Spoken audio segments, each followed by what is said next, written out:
Daily current news में आज का हमारा विषय है रक्त के थक्के बनने से रोकेगी नैनोजाइम तकनीक। सबसे पहले देख लेते हैं पूरे एपिसोड में किन किन मुद्दों पर बात करेंगे।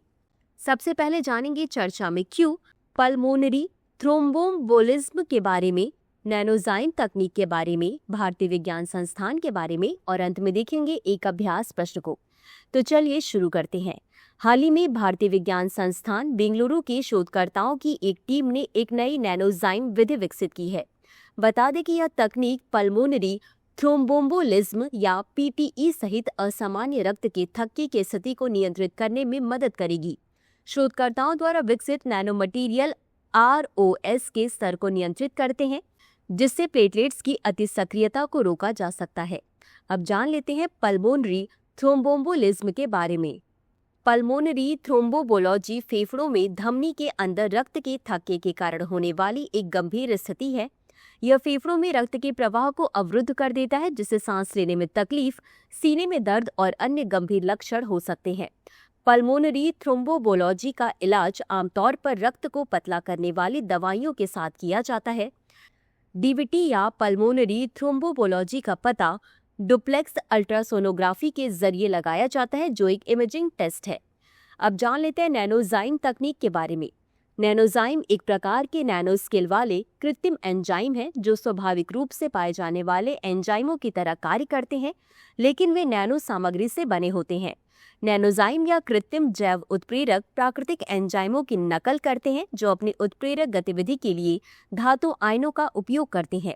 ये इलेक्ट्रॉन स्थानांतरण को नियंत्रित करने में सक्षम होती है, जो सेलुलर ऊर्जा को विनियमित करने के लिए एक महत्वपूर्ण प्रक्रिया है। हालांकि कई नैनोजाइम्स में अच्छी तरह से परिभाषित सक्रिय साइटों की कमी होती है, जो अनियंत्रित इलेक्ट्रॉन स्थानांतरण और अवांछित साइड रिएक्शन का कारण बन सकती हैं।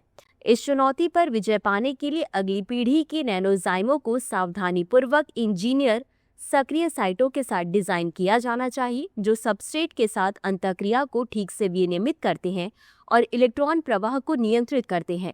अब जान लेते हैं भारतीय विज्ञान संस्थान के बारे में।